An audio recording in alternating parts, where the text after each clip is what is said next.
GLM 5.2 versus Kimi K3, which AI model is better? Two of the most significant open weight model releases of 2026 has dropped within about a month of each other.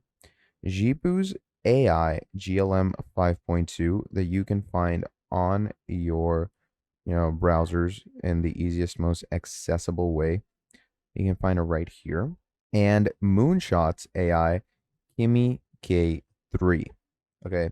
Now these powerhouses has dropped immediately just a few days ago. Both are a mixture of expert models with million token context windows built for agentic coding and complex reasoning. Now, one is actually winning over the other on raw benchmark scores.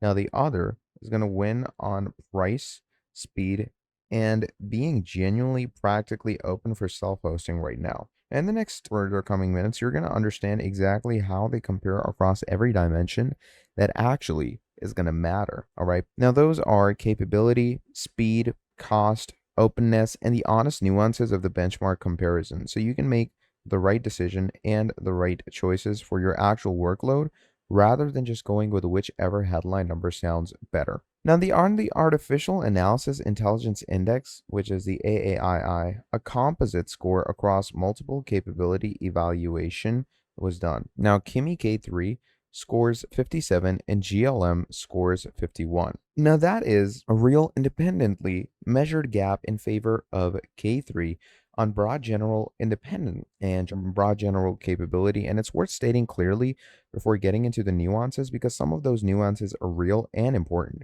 But they don't change the baseline fact that on the broadest measure of overall capability, K3 is going to lead. Now, that said, a 6 point gap on the composite index is not a K3 wins on everything situation.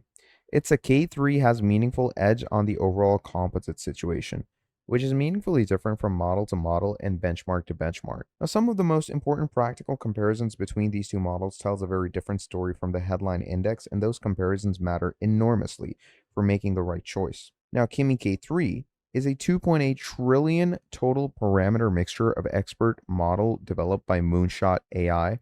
It has native vision, meaning it can process images directly, not just text, and a 1 million token context window that's actively available rather than needing to be specifically enabled.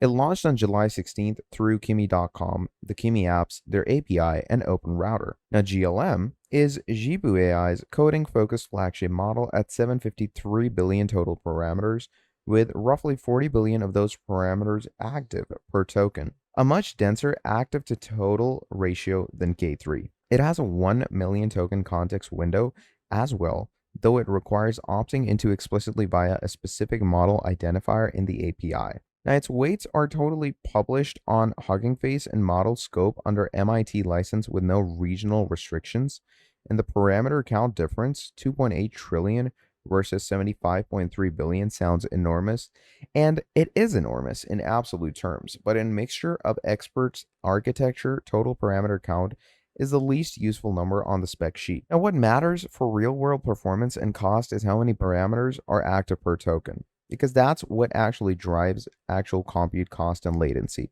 Now, K3's efficiency mechanisms are going to mean it behaves considerably smaller than its total parameter count, suggesting at inference time. Now, on raw generational speed, GLM generates approximately 197.2 tokens per second. Kimi is going to generate approximately 39.5 tokens per second. Now, that is roughly a 5 times speed advantage for GLM.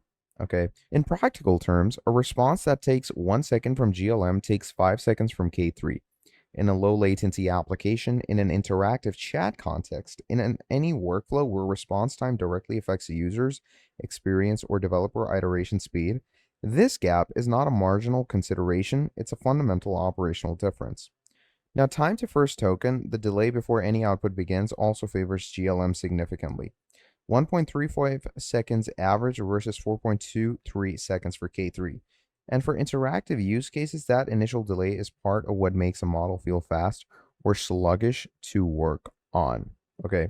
Now, on pricing, which is one of the most main things, when it comes to our very own, GLM, the cost is approximately 0.95 per million tokens and $3 per million output tokens. Now, Kimi K3 is going to cut it different.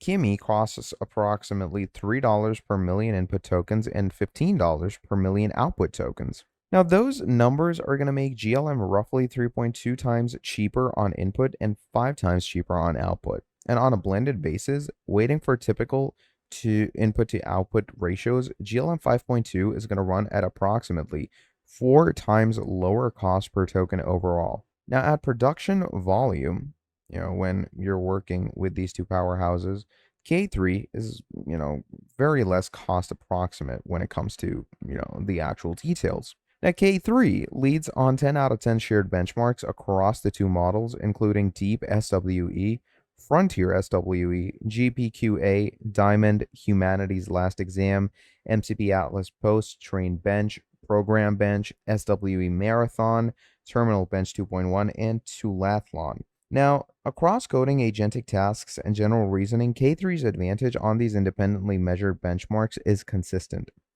Now, on Bench LM, Bench Align Leaderboard, K3 is going to lead 80.96 to 63.96. On knowledge tasks, K3 averages 61 versus GLM's 59.6. Now, here is where intellectual honesty requires significant care because one of the headline benchmark comparisons between these two models are not clean head-to-head measurements on the same test. GLM reports performance on SWE Bench Pro and Terminal Bench 2.1. K3 reports Frontier SWE and Terminal Bench 2.0. Now, of course, these benches that they made are quite different from each other, but the rankings do apply. Now, K3 is going to lead on raw capability benchmarks with the caveat that the gap is smaller than vendor tables suggest on the most directly comparable measurements. GLM, on the other hand, leads on speed by a factor of 5, on cost by a factor of 4, and on practical openness by being available for self-hosting right now. You can match the choice to what your workload actually requires, and don't let a composite index score make the decision for a product deployment that lives or dies on cost and latency. Now, if it is GLM or if it is Kimi, it obviously will depend on you in the end on which one you choose for yourself. Both of these are incredible generative AIs. Both of these work absolutely flawlessly and give you the correct and recurring current features that you actually need, okay?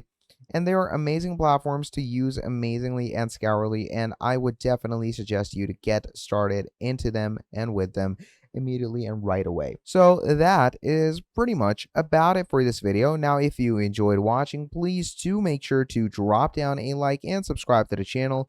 And if you want to see more videos like this in the future, do let me know down in the comments below. And if there is any recurring issue in this video, do let me know that as well, and I will reply to you as soon as I can. So yeah, that is pretty much about it. Thank you for watching all the way till the end, and I will see you all in the very next video. Have a great day. I'll see you next time. Goodbye.